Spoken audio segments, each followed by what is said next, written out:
को हरा सकती है गुजरात में? देखिए, पहली बात तो जहाँ तक तिरंगे के सम्मान की बात है, अभी भारतीय जनता पार्टी कह रही है वो तिरंगा झंडा बदल देंगे। भाजपाई कह रहे हैं कि राष्ट्रीय ध्वज अब हमारा तिरंगा नहीं रहेगा। ये बहुत ही खतरनाक बात है और किसी सामान्य आदमी ने नहीं। इनका एक मंत्री है KS ईश्वरप्पा, जो 40% कमीशन लेते हुए पकड़ा गया। एक ठेकेदार ने आत्महत्या कर ली, फिर हटाया गया, अभी वो विधायक है। उसने कहा भारत का राष्ट्रध्वज तिरंगा नहीं होगा।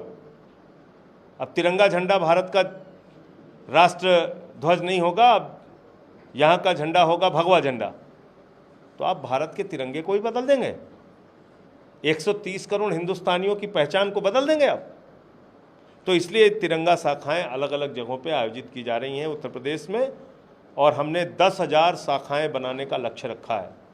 1 जुलाई से इसकी शुरुआत हम कर रहे हैं और इन तिरंगा शाखाओं में पहली जो 1 जुलाई से शुरू हो रही है, इसमें बाबा साहब डॉक्टर भीमराव अंबेडकर के जीवन के विषय में चर्चा होगी, भारत के संविधान की प्रस्तावना पढ़ी जाएगी, राष्ट्रगान होगा इसके समापन पर, और 1 घंटे की हर तिरंगा शाखा होगी संडे टू संडे। हर रविवार को 11 बजे दिन में तिरंगा शाखाओं का आयोजन अलग अलग जगहों पे कराया जाएगा। और अभी ये इंडोर कार्यक्रम हम रख रहे हैं, किसी के लॉन में, किसी के घर में, इस तरह से इसको हम लोग आयोजित करेंगे। अरविंद केजरीवाल जी ने कहा है, बिल्कुल सच है, ये एक सच्चे देशभक्तों की टोली है आम आदमी पार्टी, और इसमें हम लोग इस राष्ट्र के लिए, इस देशभक्ति के लिए अपना सब कुछ न्यौछावर करने के लिए तैयार हैं।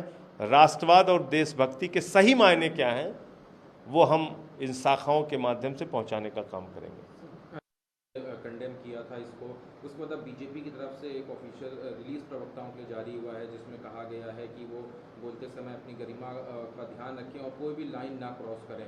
लेकिन इतनी देर में एक ये स्टेटमेंट आता है जब ये प्रेशर बनाया जाता है। इससे पहले भी देखा गया कि डिबेट की जो लैंग्वेज है वो किस तरह से होती जा रही है, डिग्रेड होती जा रही है डे बाई डे।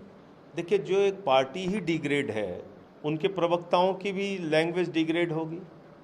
ये नफरत फैलाने की ट्रेनिंग देता कौन है? नरेंद्र मोदी जी देते हैं, देश के प्रधानमंत्री देते हैं। नफरत की भाषा ये लोग सीखते कहाँ से हैं?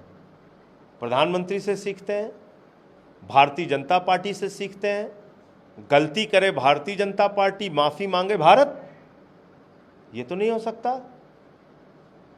भारतीय जनता पार्टी का गुनाह है, उनकी गलती है, वो दूसरे धर्मों के खिलाफ नफरत फैलाने का काम करते हैं।